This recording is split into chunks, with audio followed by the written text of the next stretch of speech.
The day I found out that Avicii died, I was walking off of Ipanema Beach in Rio de Janeiro. It was the first of an 8-day jiu-jitsu training camp, and after 14 hours of travel, we did the only socially responsible thing and promptly ran face first into caipirinhas and sunburns right before our first sparring session that night.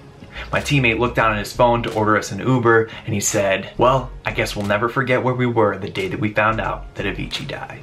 And honestly, he's been right so far. All week, you couldn't get into a cab without hearing Levels or Hey Brother or Wake Me Up.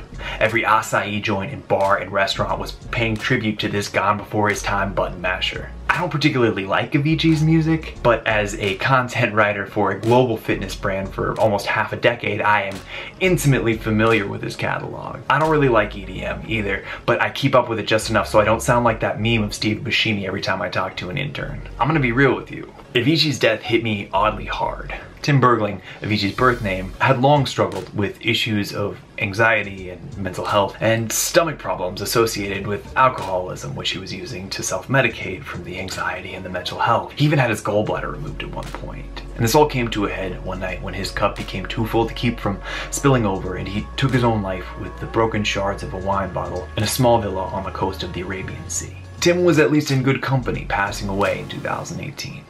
Anthony Bourdain, Mac Miller, Aretha Franklin, Vern Troyer, and my own mother, 96 days before Tim's passing, which is not unrelated to how I processed his death.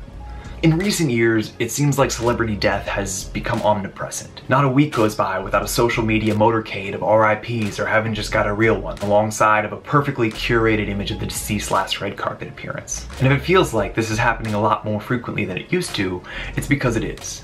Not because celebrities are dying at a faster rate, but simply because there are more famous people.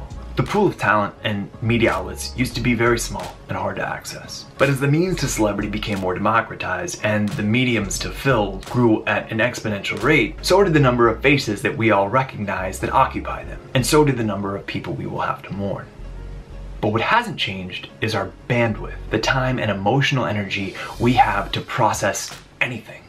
And so we live in an age of empathetic schizophrenia, where we feel everything, all of the time, but never very long and never very deep. Earlier in this piece, when I mentioned my mom's passing, it was directly after saying the name of the guy who was famous for playing Mini-Me. This was a strategic choice to create the same sort of dissonance that is reflective of this phenomena. But it was also so I could loop back to this. My mom's death created an existential shift in how I am in the world. I am no stranger to death, but to lose someone whose role in the world sits exactly in relief to your own, it's paradigm shifting. Not to turn this into some sort of tech bro thought experiment, but I think the best way to visualize this is with a Venn diagram. If you don't know what a Venn diagram is, that's fine. It's just one of those graphs with multiple circles on it that kind of overlap.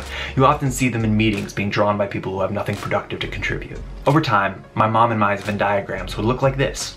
Starting in 1960, there would be a dot, and that dot would grow. And it would grow and grow and grow into a circle until about 1983, when within that circle, another circle would start to grow. The smaller circle obviously is me. Now these two circles would grow at the same rate. My circle would always be inside of her circle. It doesn't really look like a traditional Venn diagram until January 14th, 2018, when my mom's circle stops growing. And then my circle continues to grow, but it grows only outside of her circle. Here we are, right there. Now if you took a third circle and put it on there and it represented Avicii's life, it would sort of look like 3 concentric circles for a long time. And then on April 20th, 2018, his circle would stop and mine would continue to grow.